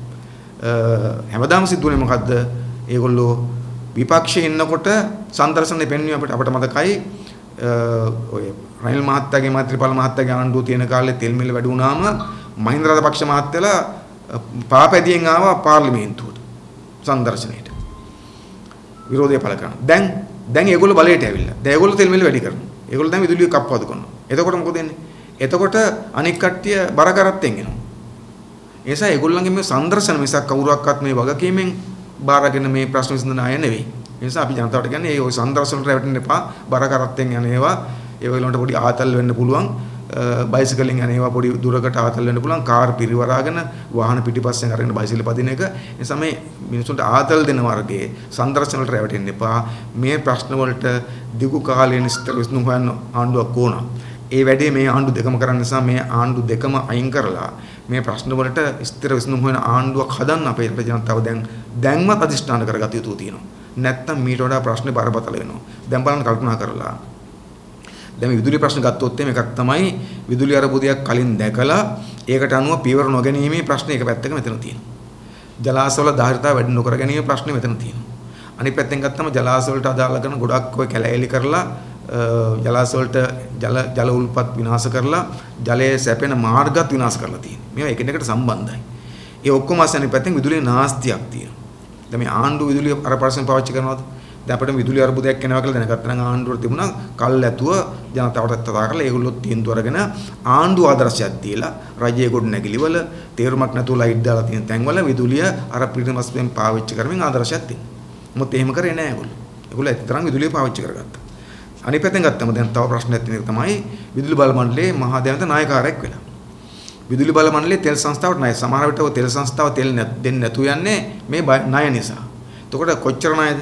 දැන් මේ පෞද්ගලික දවස්වල මීට මාසයකට වගේ කලින් වෙනකොට විදුලි බල මණ්ඩලයේ තෙල් සංස්ථාවට ණය තිබුණා රුපියල් බිලියන 102ක්. රුපියල් බිලියන 102ක ණයක් තිබ්බා. පස්සේ ඒකෙන් බිලියන 20ක් ගෙවුවා. දැන් 82ක් මේ සතියේ පාවිච්චි ඇරියොත් එහෙම බිලියන 82ක් තාම ණයයි තෙල් සංස්ථාව මේ විදුලි බල මණ්ඩලයේ තෙල් සංස්ථාවට. ඒ කියන්නේ තෙල් සංස්ථාවෙන් තෙල් අරගෙන විදුලිය නිෂ්පාදනය කරලා තියෙනවා සල්ලි දෙන්නේ නැති නිසා බිලියන 82ක ණයක් තියෙනවා. එතකොට මේ බිලියන 82කේ ණය එල්ලමින් ඉන්නේ. එතකොට විදුලි බල මණ්ඩලයේ බිලියන 82ක ණයයි සංස්ථාවට. ඒ ASCII විදුලි බල මණ්ඩලයට විදුලි බල මණ්ඩලයට තියෙන විශාල ණය ප්‍රමාණයක් අය කරගන්න බැරි වෙච්ච ඒවා ඇමතිවරුන්ගේ සහ ආණ්ඩුවට සම්බන්ධ ලොකු ව්‍යාපාරිකයන්ගේ. සමහර ව්‍යාපාරිකයන්ව ගෙවන්න නැතුව තියෙන්නේ. අපි වගේ පොඩ පාවිච්චි කරන්න නැහැ වෙයි. ඇමතිවරු ගොඩක් ඉන්නවා. ඒගොල්ලන්ගේ පාවිච්චියත් වැඩි. ඒගොල්ලන්ගේ මොකද්ද ගෙවන්න නැති ප්‍රමාණයත් වැඩි. දැන් මේක විදුලි බල මණ්ඩලයේ අපේ රංජන් ජයලාල් සහෝදරයත් කිව්වා කවුදස්සක අපි ගත්තොත් උදාහරණයක්.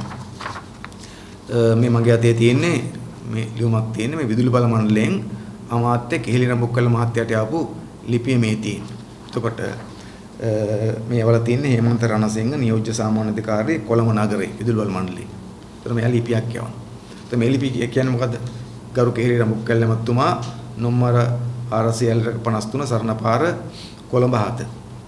ඒක තියෙනවා ගරු මහත්මනි ඊට සඳහන් පරිශ්‍රයට ලබා දී ඇති විදුලි සැපයීම වෙනුවෙන් ගරු අමාත්‍යතුමා පදිංචිව සිටින කාලය තුල එනම් 2015 පෙබරවාරි මාස සිට මේ දක්වා විදුලි පරිභෝජනය වෙනුවෙන් ලංකා විදුලි බල මණ්ඩලයට අය විය යුතු හිඟමුදල් සම්බන්ධව 2021 දෙසැම්බර් මාස 22 වෙනි දින සිදු කරන ලද ක්ෂේත්‍ර සමීක්ෂණයේදී ඔබ මැතිනිය සමග සිදු කරන ලද සාකච්ඡාව ප්‍රකාරව සවිස්තරාත්මක ගිණුම් වාර්තාවක් මේ සමගම ආයව ඇත.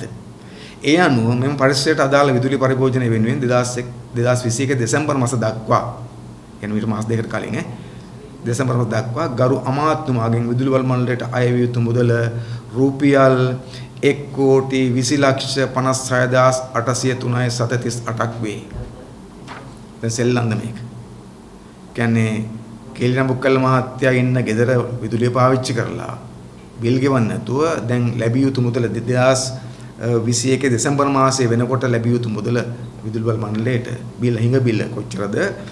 අය විය යුතු මුදල රුපියල් 1,20,56,803.38ක්. 1,20,00,000ක්. දැන් මේක දීලා නැහැ, දෙන්නෙත් නැහැ. තාම දෙන්න පාඩක. කලින් ඉඳලා මොකද මේක කලින් කවුරුවත් ඉන්නේ නැතිනේ. ඒ ටික අයින් කළා කියලා මේගොල්ලෝ කියන්නේ. 2015 පෙබරවාරි සිට කියලා තියෙනවා. නමුත් මේ යට කියනවා කලින් හිටපු ටික අයින් කරා කියලා. ඒ නිසා මේ ඔක්කොම පාවිච්චි කරේ කෙලින බුක්කල මහත්මයාත් එක්ක කරන අපට තේරෙන්නේ නැහැ. නමුත් එයා දැන් ඉන්න ගෙදර හිඟයක් තියෙනවා. රුපියල් මේ කෝටි 1,20,00,000ක හිඟයක්. එතකොට ප්‍රශ්නේ තියෙන්නේ මේවා ආණ්ඩුව ගෙවල් මේ සාමාන්‍ය මිනිස්සු කවුරුත් ඉඳලා නැහනේ. මේ ඇමති නැත්තම් කවුරු හරි කලින් ඉන්නේ නැත්නම් ලොක්ෙක් තමයි. එතකොට ඒගොල්ලෝ මේවා ගෙවන්න නැතුව ඉන්නේ. ඉතින් මේ වගේ ගෙවන්න නැතිව තව ගොඩක් තියෙනවා.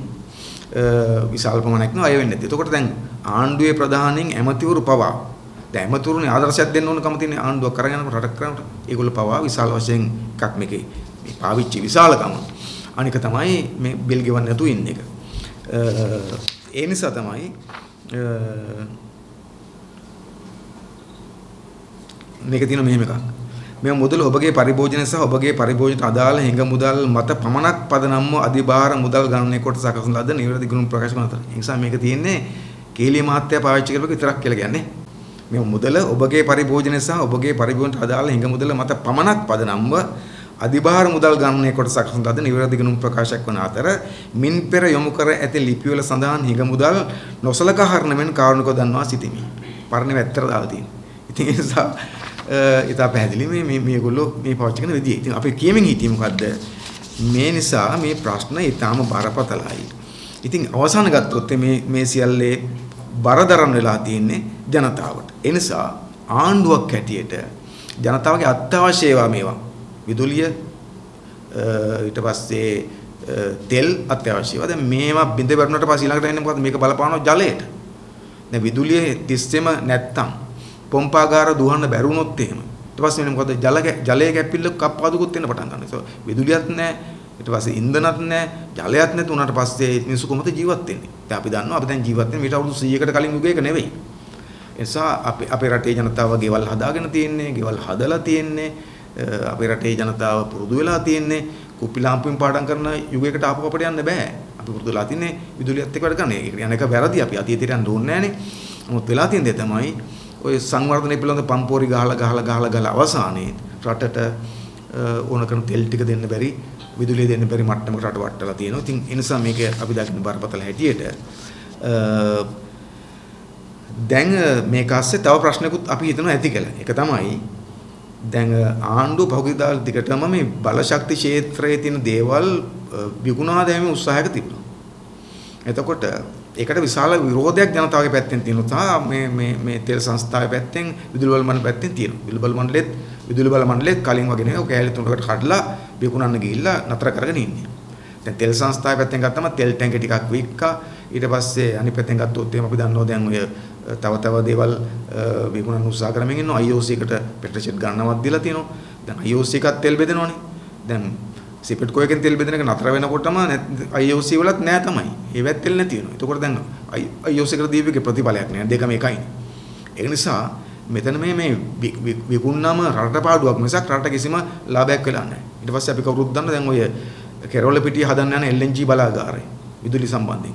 ඒ බලාගාරයට එරෙහිව විශාල උද්ඝෝෂණයක් තියෙනවා. අපි විරෝධයක් පළ කරලා තුන උසාවි පවා ගෙහින් තියෙන මේකට. ඒතකොට ආණ්ඩුව උත්සාහ කරන්න පුළුවන් මේ වැයෙන් අපිට මෙම විදුලිය දී ගන්න බෑ. ප්‍රශ්නයක් නිසා LNG බලාගාරය හැදුවොත් මේ ප්‍රශ්නේ විසඳන්න පුළුවන් කියලා මේ අර්බුදේ පෙන්නලා මේ අර කෙරවල පිටිය බලාගාරය ඇමරිකාවට දෙන්න යන්නේ වගේ ඒවා සාධාරණ කරන්න ඉඩ තියෙනවා.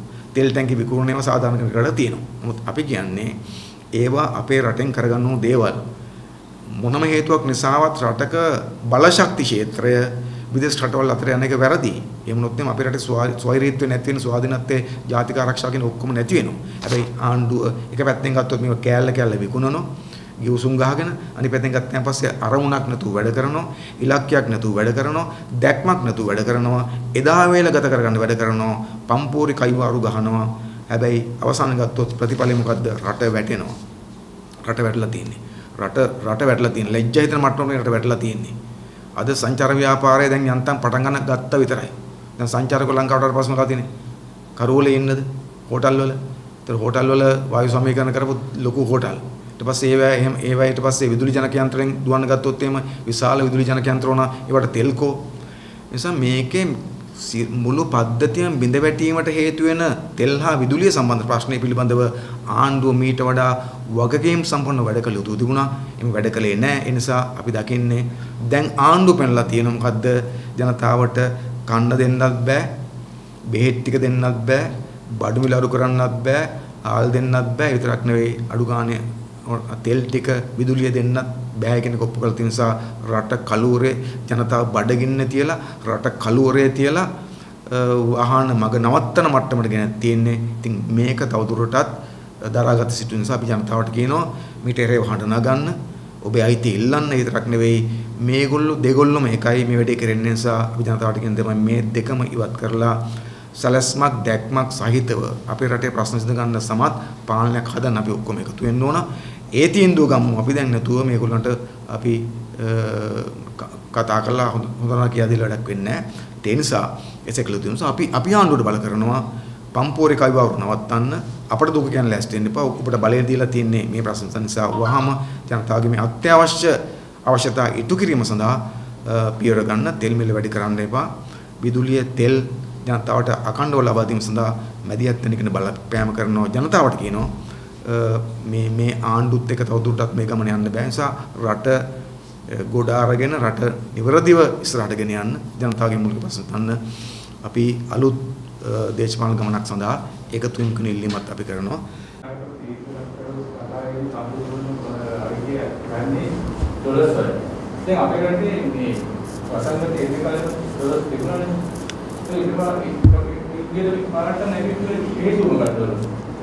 වසංගතයේ එන්න කනොත් අපිට ඩොලර්ස් ගොඩක් තිබුණේ නැහැ. මේකට හේතු කීපයක් තියෙනවා. එකක් තමයි වසංගතය නිසා අපිට අපේ නිෂ්පාදන මාර්ග අඩු වුණා නම් අඩු වුණේ සංචාර ව්‍යාපාරේ විතරමයි. වෙන කිසිවක් අඩු වෙන්නේ නැහැ. ඔබ මහ බැංකුව වාර්තාරම් බලන සමහර අනිත් පැතිවල අපේ ආදායම් වැඩි වෙලා තියෙනවා. ඇඟලුම් ක්ෂේත්‍රය සමහර වැඩි වෙලා තියෙනවා. මොකද අපි අලුත් නිෂ්පාදන කරානේ මේ කොරෝනාත් එක්කෙන්. සංචාර ව්‍යාපාරය අඩු වෙලා තියෙනවා. හැබැයි ප්‍රශ්නේ තියෙන එක නිසා නෙවෙයි ප්‍රශ්නේ තියෙන එකක් තමයි පහුගිය කාලේ පුරාම එක ආණ්ඩුවක් නෙවෙයි. අපේ රටේ ආණ්ඩු කටයුතු කරේ ණය අරගෙන. එතකොට ණය ගත්තම ණය ගේන කාලේ අපිට ඩොලර් තිබ්බා තමයි. ඩොලරේ ණය ගේනවනේ. හැබැයි ගෙනාපු ණය නිෂ්පාදන මාර්ග වලට දැම්මේ නැහැ. ඒ වෙනුවට ඉදිකිරීම කරලා නාස්ති කළා. හොරකම් කළා. එතකොට අපි හිතුවොත් මට මතකයි. හිටපු විගණකාධිපතිතුමා ගාමිණී විජේසිංහ මහත්තයා. එතුමා විගණකාධිපතිවරු දරන කාලේ පාර්ලිමේන්තුවේ වාර්තාවක් ඉදිරිපත් කළා මගේ මතකයට 2018 අගෝ 19. ඒ වාර්තාවේ කිව්වා ණයවල අරබුදේ. ඒතකොට එතුමා කිව්වා ඒ වෙලාවේ ලංකාවේ සමස්ත රාජ්‍ය ණය ප්‍රමාණය තිබ්බා රුපියල් බිලියන 11000ක්. රුපියල් බිලියන 11000ක ණයක් තියෙනවා. හැබැයි වත්කම් තිබ්බේ බිලියන 1900ක. කියන්නේ 11000ක ණය අරන් තිබ්බට අපි රට වත්කම් ලෙස පෙන්වන්න පුළුවන් ගෙවම් කරපු දේවල් බිලියන 1900ක. ඒ කියන්නේ විශාල ප්‍රමාණයක් ණය අඩු ගානේ බිලියන 9000ක් විතර ණය නාස්ති කළා තිබුණා. ඒ නිසා මේ ණය නාස්ති කිරීම, හොරකම් කිරීම, වංචා කිරීම නිසා ණය වලින් අපි නිෂ්පාදන මාර්ග දියුණු කරලා වත්කම් උපයන මාර්ග වලට ආවේ නැහැ. දැන් වෙලා තියෙන්නේ මොකද්ද? දැන් අපිට අර ගත්තු ණය ගෙවන කාලය ඇවිල්ලා. මීට අවුරුදු 10කට කලින් ණයක් ගත්තා ගෙවන්නම් කියලා 10 පිරුණම දැන් ගෙවන්න ඕන. මීට අවුරුදු 15කට කලින් ණයක් ගත්තා ගෙවන්නම් කියලා 15 පිරුණම ගෙවන්න ඕන. දැන් මේ අවුරුද්දේ ජනවාරි මාසේ 8 වෙනිදා අපි ඩොලර් මිලියන 500ක් ගෙවුවනේ ගත්තු ණයකට. එකවර 500ක් ගෙවන්න සිදු වුණානේ මිලියන ගත්තු ණයකට. දැන් මේ අවුරුද්දේ ඉතිරි මාස 8ට අපිට බාබකු වාර්තාවු ගත්තොත් එහෙම ඩොලර් බිලියන 6ක් තියෙනවා ගෙවන්න. බිලියන 6ක් තියෙනවා ගෙවන්න ණය. එතකොට බිලියන 6ක් ණය ගෙවන්න ඕන. ඊට අමතරව ගිය අවුරුද්දේ අපේ විදේශ වලින් මේ පාඩුව බිලියන 8ක්. එතකොට මේ පාඩුව මේ අවුරුද්දෙත් ඉඳීවි. මොකද හැම අවුරුද්දකම ওই 7ක් 8ක් තියෙනවා. කලින් අවුරුද්දේ 6යි, ගිය අවුරුද්දේ 8යි. එතකොට මේ අවුරුද්දේත් 8ක් වුණොත් එහම 8යි 14යි බිලියන 14ක් කලින් හොයන්න ඕන. එහෙම ඩොලර් නැහැ තමයි හොයාගන්නේ. ඒ නිෂ්පාදන මාර්ග නැහැ. ඒ නිසා අපි ඩොලර් උපයන මාර්ග නැතුව මුදල් උපයන මාර්ග නැතුව ණයට කාලා ජීවත් වුණා. ණය විනාශ කරන ආස්ති කරා. දැන් මේ ණය ගෙවා ගන්න ගියාම ණය ගෙවන්නත් බෑ. බඩු ගන්න සල්ලිත් නැහැ. බඩු ගත්තොත් ණය ගෙවන්න බෑ. ණය ගෙවුවොත් බඩු ගන්න බෑ. උතන්ට ඉර වෙලා තියෙන්නේ. ඊට අමතරව සමහර ආදායම් මාර්ග මේ ආණ්ඩුවේ සමහර වැරදි ප්‍රතිපත්ති නිසා නතරලා තියෙනවා. උදාහරණයක් ගත්තොත් එහෙම 2021 අවසාන මාස 7 ඊ අවුරුද්දේ ජූනි ජූලි ගත්තොත් අවසාන මාස 7 ඊට කලින් අවුරුද්දට සාපේක්ෂව විදේශ සම්ප්‍රේෂණ, ඒ කියන්නේ විදේශගත ශ්‍රමිකයෝ ලංකාවට යන මුදල් තියෙනවනේ. ඒ මුදල් මේ මාස 7 ගැනම කතා කරන්නේ. අවසන් මාස 7 ගිය අවුරුද්දේ ඒ මාස 7ේදී කලින් අවුරුද්දේ මාස 7ට සාපේක්ෂව අඩු වෙලා තියෙනවා ඩොලර් බිලියන 2055ක්. 2055ක්. දලසෙන් ගත්තොත් ඩොලර් මේ බිලියන නෙමෙයි මිලියන ඩොලර් මිලියන 2055ක්. ඒ කියන්නේ බිලියන 2ක් දල වශයෙන්. ඩොලර් බිලියන 2ක් අඩුවෙන් ඇවිල්ලා තියෙන්නේ කලින් අවුරුද්දට සාපේක්ෂව ගිය අවුරුද්දේ අවසන් මාස 8. අවසන් මාස 8 ගැන මම කියනවා.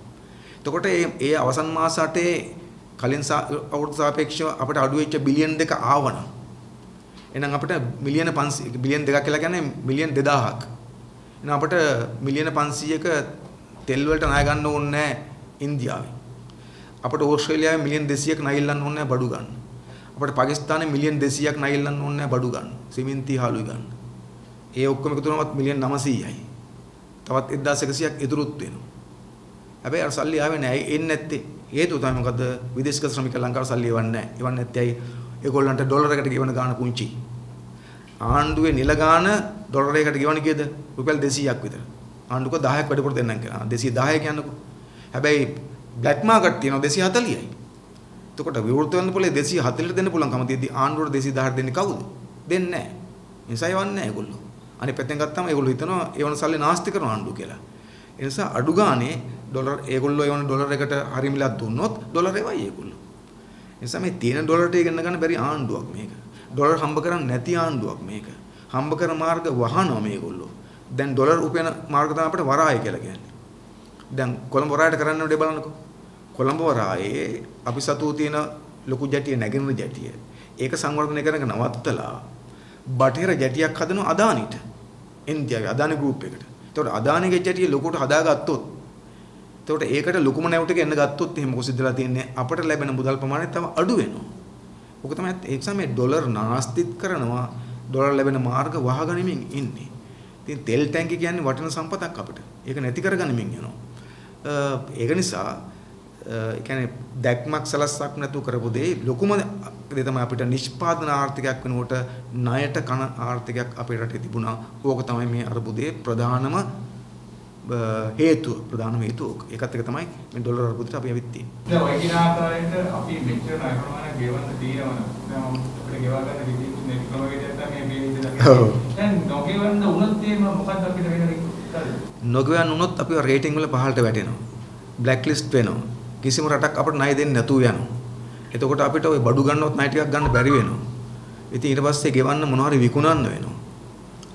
ඉතින් එහාට ප්‍රශ්නේ හරි බරපතලයි. ඉතින් ජනතාවට කන්න නැති වෙලා, තෙල් නැති වෙලා, කරෝල එන්න වෙලා මේක සරල ප්‍රශ්නයක් නෙවෙයි. නිකන් මේක අර නායකයන්ගේ කයිවරුලෙන් බේරන්න බෑ මේක. දැන් මේගොල්ලෝ දැන් කරන්නේ මේ දවස් ගෙවා ගන්න එකනේ. දවසින් දවස ප්‍රශ්නේ මේ මාසේ තෙල් ගේනවා. කොහෙන්ද? ඉන්දියාවේ ණයට. දැන් ගෙනාපු සමහර තෙල් නැවු තියෙනවා මේ බා ගන්න බෑ සල්ලි නැතුව. දැන් ජනාධිපති කිව්වලු සල්ලි පොඩ්ඩක් දෙන්න කියලා. ඒ ගෙනාපු නැව බා ගන්න.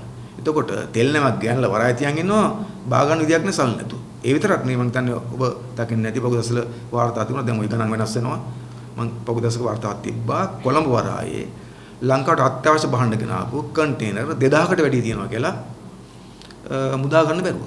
ඩොලර් නැතුව. ඉතින් ඒ නිසා මේක ප්‍රශ්නේ බරපතල වෙලා තියෙනවා. ඒ නිසා දැන් ඔය කීයේ කියලා එකතු කර තමයි එක ගන්නෙ. තවත් අරුබුදෙට ගියාම ඒ කියන්නේ අපේ රටේ වහාම නිෂ්පාදන ආර්ථිකයකට මාරු වුණේ නැත්තම් මේ අනවශ්‍ය වේදන් නතර කරගත්තේ නැත්තම් ඉතින් මේ අරුබුදෙන් මුළු රටම ගිලිලා විනාශ වෙලා යන මට්ටමක අරුබුදයක් තියෙනවා. දැන් නිෂ්පාදන ආර්ථිකයේ අන්තත් මේ වකවානු අපිට තියෙනවා අවකාශය. මේගොල්ලන්ට බෑ මේගොල්ලෝ කරන්නේ නැහැ. ඒ කියන්නේ අපි හිතුවොත් පහුගිය අවුරුදු 10 15 තිස්සේ ගත්තොත් එහෙම ලංකාවට ආයෝජන ඇවිල්ලා නැහැ. ණය ගෙනත් තියෙනවා. ණයයි ආයෝජන කියන්නේ දෙකක්.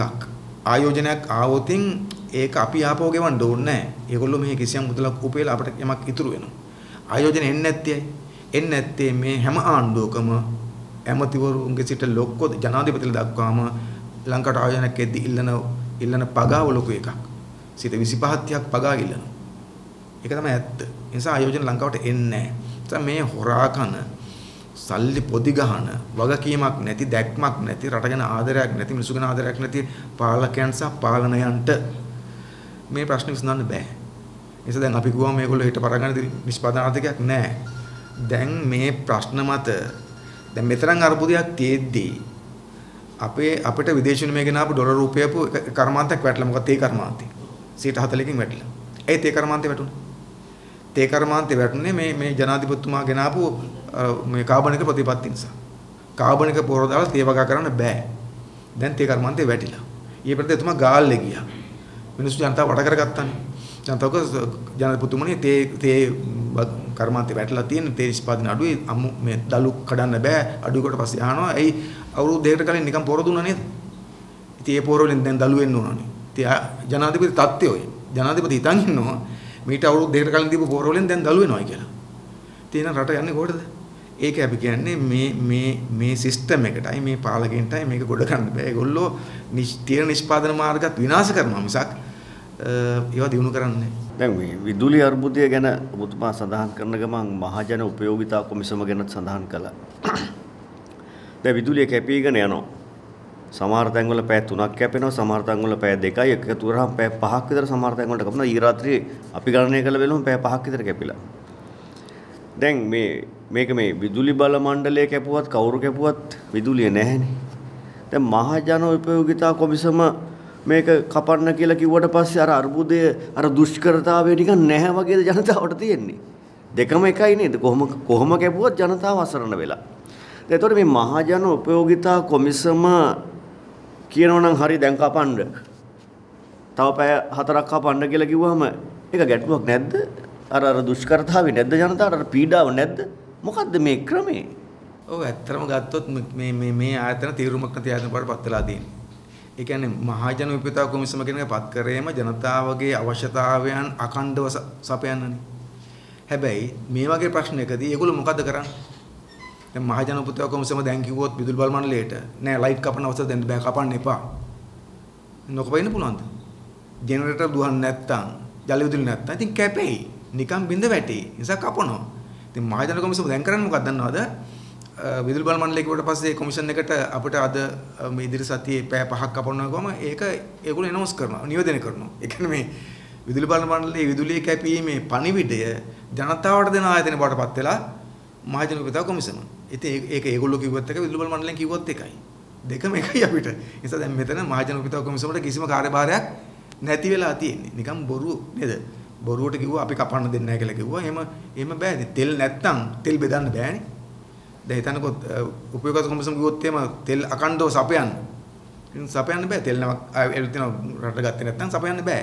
ඒ නිසා ඒවා අර ඔක්කොම එක සැලැස්මකට තියෙනවා නම් හරියනවා. නමුත් වෙන වෙනම තිබුණාට පස්සේ නිකන් ඒ වැන්දදාරි මහත්තුත් නිකන් විහිළුකාරයෙක් වටපත් වෙලා තීරමක් නැති වෙනවා. මොකද මේ තියෙන්නේ පතුලේ තියෙන ලොකු ප්‍රශ්නයක් තියෙනවා. ඉතින් ඒක එහෙම තියෙද්දි අර කරන බෑ. අනික් කාරණේ ඔබ කිව්වක හරි. දැන් ඔය අපට කියන ගාන නෙමෙයි සිද්ධ වෙන්නේ. අපිට 4මාරයි කිව්වට ගණන් බැලුවොත් එම 5මාරක් කපා ගන්නවා. සමහර බින්ද වැටීම්නේ. බින්ද වැටීම් අයිති නෑ මොනවටද ඔය කපන එකට නේද? කපන එක නිල වශයෙන් බින්ද වැටුණොත් සිද්ධ වෙනු කාස්සේ. බින්ද වැටීම් කියන්නේත් අර කපන එකට කියන අනිත් නම. ඒ නිසා බින්ද වැටීම් වලින් කීපයක් කපා ගන්නවා. නිල වශයෙන් තව කීපයක් කපා ගන්නවා. දවල්ට රැට කපනවා. නරකම දේ තමයි මේගොල්ලෝ හරියට කියන්නේ නෑනේ මේ ප්‍රදේශ කපන්නේ මොනවද කියලා. ඒකක් තියෙනවා. ඒගොල්ලෝ වෙන් කරොත් ABC එකක් තියෙනවා. එහෙම කියනවා ජනතා අවබෝධයක් නෑ අපේ පැත්තේ කපන්නේ කොල්ලටද කියලා. ඉතින් එතකොට අඩු ගානේ අවබෝධයක් තියෙනවා නම් විදුලිය කැපෙන වෙලාවල් පිළිබඳව ඊට කලින් තමන්ගේ වැඩ ඉවර කරගන්න ඕනේ. එහෙම වෙන්නේ නැහැ. ඉතින් අත්දැකීම ගන්න ඕන. අද රෑ 8:00ට කැපුවොත් අපි දුන්නේ හෙටත් 8:00ට කපයි කියලා. නමුත් දවස් දෙකක් ගියාම මේක ආයි වෙනස් කරනවා ඒගොල්ලෝ. එහෙම නෙවෙන්නේ. ඉතින් බලධාරීන් මේවා ඉන්න මැතිවතුරු බලධාරීන් හිතාගෙන ඉන්නවත් දන්නේ නැහැ මේ විදුලිය බිඳ වැටීම සම්බන්ධව මහජන උපයෝගිතා කොමිසමනේ කිව්වේ. දැන් හරි. ඒ නිසා අපිට දරාගෙන ඉන්න පුළුවන්. ඒ වගේ එකක් නේද මේ වෙන්නේ. දැන් ඔක්කොම ප්‍රශ්නයක් නැහැ. මේ කියලා තියෙන්නේ මේගොල්ලෝ. ඒ නිසා අපි පැය පහක් කට්ට ගාගෙන ඉන්නවා. ඔව්. ඒ එහෙම තත්ත්වයක් තමයි රටේ උදා වෙලා තියෙන්නේ. ඉතින් මේක නිකන් හංගල ගහන වැඩක්ද? ඇත්තටම හංගල ගහන එකක් සහ මේ ආයතන තමන්ගේ වගකීම අන් අය මත පැටවිල්ලක් මේ තියෙන්නේ. විදුලි බල මණ්ඩලයේ වගකීම, ආණ්ඩුවේ වගකීම මොකද්ද කොමිසමකට පටවලා. ඉතින් ඒ කොමිසමෙන් කිව්වත් කොමිසම නොකියුවත් විදුලිය කැපුණොත් ඒ පීඩාව වෙනසුන්ට තියෙනවම තමයි. මොකද විදුලි බල මණ්ඩලයේ කැපුවම පීඩාව වැඩි වෙන්නයි. මහජන උපසක් කොමිසම කියලා කැපුවම අඩු වෙන්නයි කියලා හේතුවක් නැහැනේ. දෙකම එකයි. පහක් කැපුවොත් පහකින් නෑ තමයි විදුලිය. ඒ නිසා මේ ඇත්ත ගත්තොත් මේ මහජන උපසක් කොමිසමේ කාර්යභාරය දැන් අවලංගු වෙලා තියෙන්නේ. ඒකට කරන්න පුළුවන් දෙයක් නෑ. දැන් ඒගොල්ලෝ මොකද්ද අර ප්‍රකාශකයෝ විදුලි බල මණ්ඩලයේ විදුලි කැපීමේ ප්‍රකාශකයා තමයි මහජන උපසක් කොමිසම. මාධ්‍ය ප්‍රකාශක වගේ වෙලා තියෙනවා. ඒ මට්ටමට වැටලා තියෙනවා. දැන් මේ වෙද්දී අද දිනේදී රුසියාව යුක්‍රේන විරුද්ධව මේ යුද්ධය ප්‍රකාශ කළ ලවසා බොරතෙල් බැලන්ලයක් ඩොලර් 100 පැනලා මේ පවතින දේශපාලන තත්ත්වය අපි වගේ රටකට කොයි වගේ බලපායිද තවත් මේක? ඔව් ලෝකයේ ඕන වෙලාවක යුදමේ තත්ත්වයන් ඇති වෙන්න පුළුවන්. එතකොට තෙල් වලට බලපානවා. වෙනත් සාධක ඇති වෙන නිසා මේ පිට රටින් ගේන භාණ්ඩ වලට උන්ලාක ලෝක තත්ත්වයන් බලපානවනේ. ඒක මම හිතන්නේ අපිට අලුත් එකක් නෙවෙයි. මීට කලින් අපිට මතකයි මැද පෙරදිග යුද තියෙන කාලේ තෙල් මිල වැඩි වුණා. ඒ නිසා දැන් ආණ්ඩු රටවලට ඕනේ ඕකට. හැමතිස්සෙම අපිට තෙල් සංචිතයක් තියෙන්න ඕන. අපි ලාභ කාලේ හැමතිස්සෙම ගන්නවා. හැබැයි සංචිතයක් පවත්තන් ගන්න. එතකොට තියෙන ලේසිය තමයි අර විශේෂ ප්‍රශ්නයක් ගිහලා තෙල් හිඟ වුණොත් හරි වැඩුණොත් හරි අපි සංචිතය පාවිච්චි කරගන්න. එහෙනම් සංචිතයක් පවත්තන් ගන්න තරම් අපිට තෙල් ටැංකියක් තියෙනවා.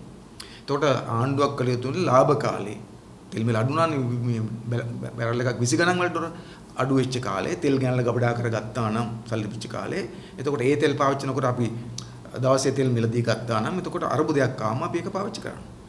දැන් මේක එහෙම නෙවෙයි අඩු වෙච්ච කාලේ ගණන්ලා එකෙන් හම්බ කරගන්නවා ආණ්ඩුව වැඩි වුණාම පටවනවා ජනතාව මත.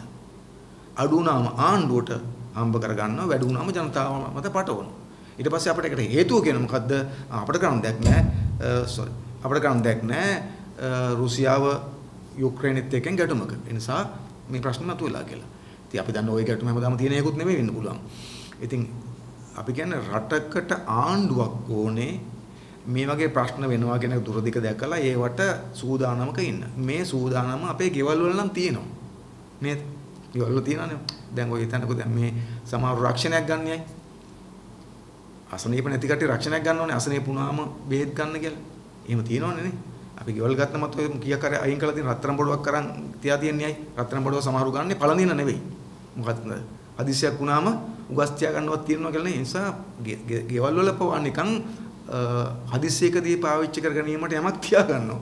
හැබැයි රටක තත්ත්වයට බරපතලයි. ඉතින් ඒ නිසා මේ ආණ්ඩුවයි කලින් ආණ්ඩුව දෙකම කියන්නේ ආණ්ඩුවක් නෙවෙයි.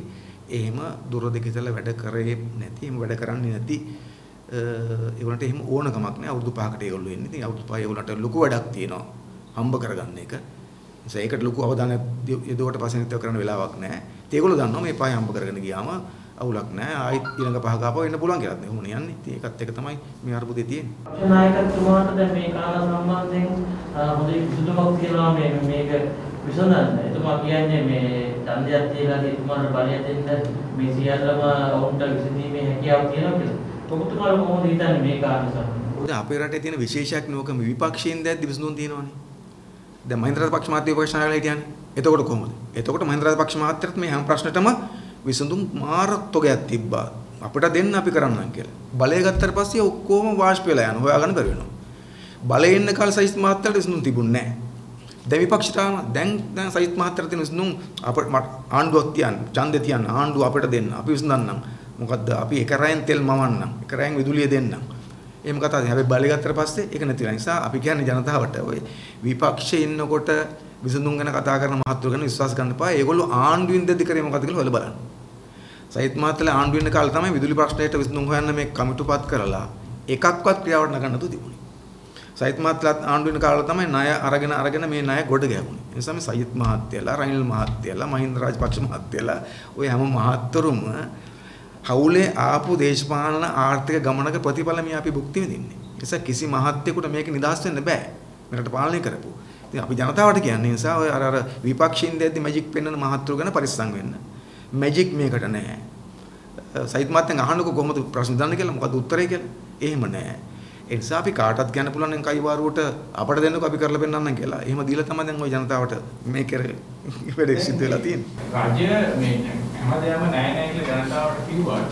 මේ කොවිඩ් තුන්වෙනි බූස්ටර් මාත්‍රාව ලබා ගන්න කියලා බලෙන් පස්සේ ගිලවම් ගිහිල්ලා අගිද ගන්නක නැත්නම් මේක නීති කියනවා කියලා කියනවා. හැබැයි අත්දැකීම් වෙන්නතු තියනවා කියලා කියන කරාම කියනවා.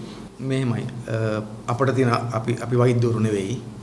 නමුත් වෛද්‍යවරු කියන දේවල් අපිට තියෙන අවබෝධය මත මේ වගේ වසංගතයකට දැනට අපිට තියෙන හොඳ විසඳුම තමයි එන්නත් කරන්නේ. ඒ නිසා අපි කියන්නේ ආණ්ඩුව එන්නත් කරන්නේ මත නෙවෙයි කලින් හිටියේ. නිසා වෙලාවට එන්නත් ගෙන්න ගත්තේ නැහැ. ඊට පස්සේ එන්නත් පිළිබඳ මිනිස්සුන්ගේ විශ්වාසය බිඳ වැට්ටුවා. අර පැණිපස්සේ ගියා. මුට්ටි ගංගාවලට දැම්මා. ඕවා තමයි කර හිටියේ. නමුත් අවසානයේ මේ ප්‍රශ්නේ බරපතලව තමයි එන්නත ගේන සිද්ධ උනේ. ලෝකෙම කිව්වම. නිසා අපි ජනතාවට කියන්නේ ඔය එකිනෙකා කරන ප්‍රචාර පස්සකතාව එන්නත්කරණය සිද්ධ වෙන වෙලාවේ ඔබ එන්නත ඔබ ලබා ගන්න.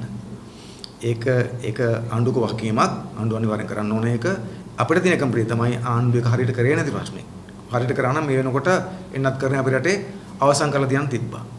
යුක්‍රේන අර්බුදය දැන් ක්‍රමක්‍රමයෙන් ඔක විහිදිලා යනවා නම් ආණ්ඩුවේ තියෙන අර්බුදයට ඔක බෙහෙතක් කරගනීද?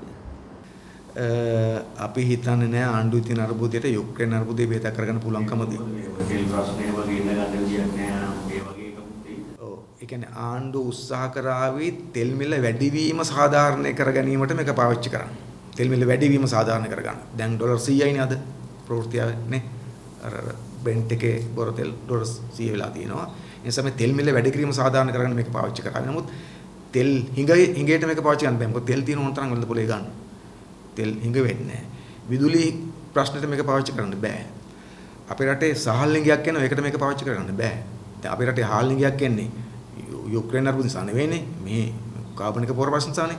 අපිට තේ කර්මාන්තය වැටලා තියෙනවා. ඒකට මේක පාවිච්චි කරන්න බෑ. ඒ නිසා මේ රටේ තියෙන ප්‍රශ්න ඔක්කොටම මේ යුක්‍රේන අර්බුදේ පාවිච්චි කරන්න බෑ ආණ්ඩුවට. අපි හිතනවා ආණ්ඩුව තෙල් සඳහා මේක පාවිච්චි කරන උත්සාහ කරා වෙනමුත් අපි ජනතාවට කියන්න ඕනකම තියෙනවා එහෙමනම් ඒ අර්බුදය මුළු ලෝකෙටම එන්න එපයි. හැමෝටම අපිට විතරක් එන්න බෑනේ. යුක්‍රේන අර්බුදය අපිට විතරක් වෙන් කරලා එන්නේ නෑනේ. එන එක අපිට මාලදීවයින්ට බංග්ලාදේශයට පාකිස්තානට ඉන්දියාවට කොටම හැදෙන්න එපෑනේ.